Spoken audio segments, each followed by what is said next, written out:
লক্ষ্মীপুরে সবুজে ঘেরা প্রকৃতির মাঝে নজর কাটছে ভিন্ন আদলে করা একটি মসজিদ। বিম বা কলাম ছাড়াই আরসিসি ঢালাই করে এই টানেল সদৃশ মসজিদটি নির্মাণ করা হয়েছে। বলছি বাইতুল মামুর মসজিদের কথা। মসজিদটির পশ্চিম ও পূর্ব পাশের দেওয়ালের পরিবর্তে ব্যবহার করা হয়েছে কাঁচ। এর নান্দনিক নির্মাণশৈলী দেখতে প্রতিদিন দূর দূরান্ত থেকে আসছেন দর্শনার্থীরা। ঢাকা থেকে দীর্ঘ 140 কিলোমিটার পথ পাড়ি দিয়ে লক্ষ্মীপুরের বাইতুল মামুর মসজিদে আজকে নামাজ পড়তে এসেছি, যেটি হচ্ছে অনলাইনে খুবই ভাইরাল এবং হচ্ছে পরিচিত। গ্রামের সবুজ প্রকৃতির মিশেলে এই ধর্মীয় স্থাপনাটি যেন অপূর্ব সৌন্দর্যের নিদর্শন হয়ে উঠেছে। তো এই মসজিদটি মূলত ব্যক্তি মালিকানায় হয়েছে এবং এটি আমরা যতটুকু জানি যে এখন 70% কাজ বাকি আছে।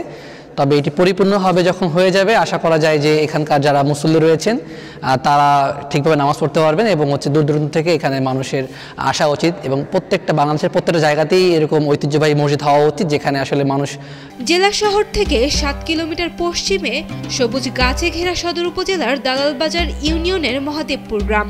এখানে সড়কের পাশে শিল্পপতি ফরাদ হোসেন নেহাল চৌধুরীর বাড়ির সামনে একটি মসজিদ ছিল।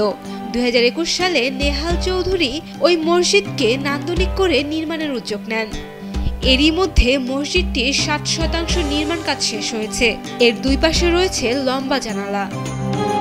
আমাদের মসজিদ 70% কাজ বাকি রয়ে গেছে, 30% কাজ হয়েছে আর বাকি 70% কাজ রয়ে গেছে।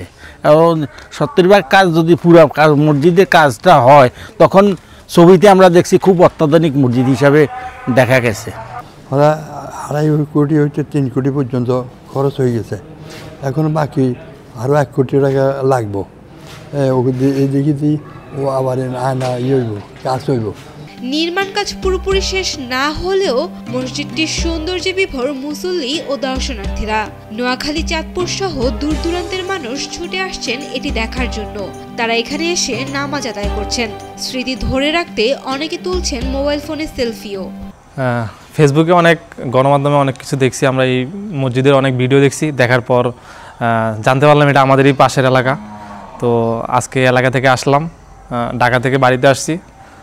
আসার পরেই ভাই ব্রাদার, এই যে আমার বড় ভাই আছে, সবাই নিয়ে আসলাম আর কি। মোটামুটি অনেক সুন্দর আছে, বাট কাজ এখনও অসম্পূর্ণ রয়ে গেছে। প্রায় আপনারা তো দেখতেই পাচ্ছেন, প্রায় 70% কাজ এখনও হয়নি। আমরা নোয়াখালী সার্কেল থেকে আসছি, আমরা 3 ফ্রেন্ড। এখানে আমরা আসলে আপনার ফেসবুক বা ইউটিউব, আমরা সোশ্যাল মিডিয়া থেকে দেখছি এত সুন্দর একটা মসজিদ আমাদের পাশের জেলা লক্ষ্মীপুরে আছে। তো আমরা এখানে দেখতে আসছি এবং কি একটু নামাজ পড়তে আসছি। আমরা দেখতে আসছি এটা কেমন আর কি। আসলে এখানে এসে দেখি অনেক সুন্দর একটা উদ্যোগ। এটা খুবই দেখার মতো একটা মসজিদ হয়েছে এখানে। এই মসজিদটিতে একই সঙ্গে 400 মুসল্লি নামাজ পড়তে পারেন। দুপুরে পাশের পুকুরে দেখা যায় মসজিদটির অপূর্ব প্রতিবিম্ব, আর রাতে লাইটের আলোতে এর সৌন্দর্য ফুটে ওঠে আরো কয়েক গুণ বেশি। আমি এই মসজিদের ইমাম সাহেব, দীর্ঘ প্রায় 7 বছর এখানে ইমামতি করতেছি। এখানে আগে একটা মসজিদ ছিল, ওটা ভেঙে আমাদের এই বাড়ির লোক নেহাল চৌধুরী সাহেব, উনি আসলে অনেক উদার মাইন্ডের লোক, উদার মনের লোক। উনি ওনার বাড়ির গাঁঠার আগে একটা মসজিদ করছে। তো উনি প্রকল্প নিয়েছে আর কি, যে এখানে এই মসজিদটা, পুরাতন মসজিদটা ভেঙে নতুন করে একটা মসজিদ করবে, যাতে করে মানুষ দূর দূরান্ত থেকে দেখতে আসে।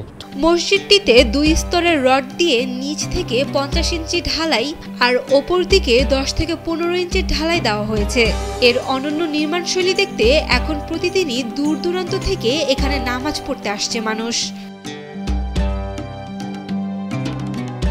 Saim Akter, Daily Sun.